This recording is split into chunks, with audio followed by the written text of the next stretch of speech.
With the third installment of the Thrawn trilogy coming out, I wanted to talk about something from the book 2 called Thrawn Alliances that definitely will come into play into the third book, Thrawn Treason. It all has to do with the biggest weakness of a lightsaber that isn't seen in any of the films. We all know that a lightsaber, if given enough time, can cut through just about anything except energy shields and other lightsabers. But the new canon has brought back another element that a lightsaber is powerless against, and that material is Cortosis. Cortosis was a very unique substance that was also very rare.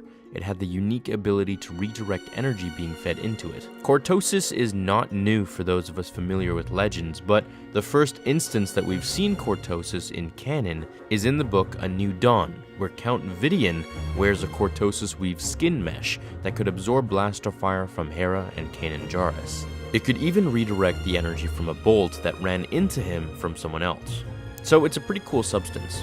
In the canon book Thrawn Alliances, Anakin, Thrawn, and Padme are on the planet Mokivja and find a secret separatist droid factory. All seems normal until Anakin runs up to some B-2 battle droids guarding the factory. Anakin jumps on a table. The B-2 raises their wrist blasters, and Anakin swings him down. He hits their arms, but his lightsaber shuts off. Anakin stares for a second in shock. He turns it on again and swings it down on another droid, but his blade turns off again. No matter if he swung hard or barely nicked the battle droids, the moment he made contact with its armor, the blade shut off.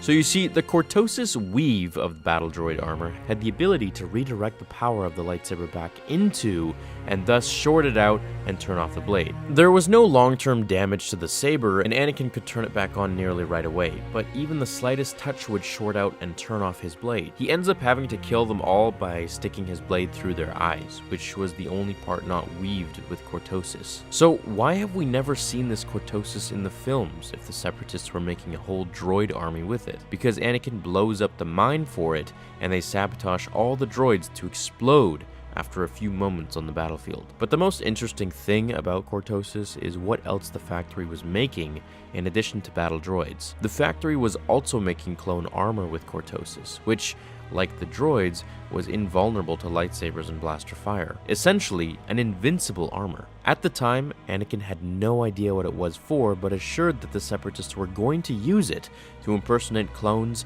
and launch an invasion of the Senate District of Coruscant. Thrawn, being the tactical genius that he is, expressed his doubt that the plan of the Separatists was to use the clone army to do a full-scale invasion, but rather to do something much more subtle, like a gradual infiltration, since that would be far less likely to be discovered until it was too late. So he felt the armor wasn't for a large invasion at all. Of course, he was right, and the Cortosis clone armor was really orchestrated by Darth Sidious as an extra insurance policy for Order 66 against the Jedi, just in case they weren't taken by surprise as he had hoped. This Cortosis armor wasn't used, of course, since Anakin destroys it, but it shows how much Palpatine was doing to ensure his plan worked.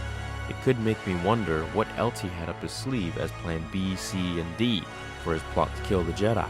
If this had worked, then Order 66 would have been even more successful than it already was, since no Jedi could basically kill any clones unless they went in between their armpit sockets or their neck sockets or neck cracks or whatever. Now, the story with Cortosis doesn't end here, because years later after the Clone Wars, Vader and Thrawn discover that the Grisks, an extremely dangerous species from the unknown regions, are also using Cortosis in their technology, and may even have given it to Dooku in the first place, in a bid to infiltrate the Republic. The Grisks are important since we'll definitely see them in Thrawn Treason, so I'm going to hold off on talking much about them, and make a bigger video about them once I read the new book. So while Thrawn Alliances does a good job at explaining why we don't see Cortosis in Episode 3, it leaves the door open for some serious battles to go down between the Empire and the Grisks species before Episode 4. For instance, will Vader be able to use his lightsaber against them? Or will he be forced to only rely on the Force to defeat them? I don't know about you, but I think I'd be more terrified of a Vader without a lightsaber than a Vader with one. What do you guys think? Do you want to see more Cortosis in the movies so the Jedi and Sith have to rely on the Force more to fight? I love lightsaber fights, but I'm also game to see some of the serious Force action out there. So I guess this would be another way that they could destroy anyone wearing Cortosis, especially if you're Starkiller, you just crush them. Hope you enjoyed this canon video. Leave a like if you did, and I'll see you in the next one. Until then, remember, the Force will be with you always. Now, fulfill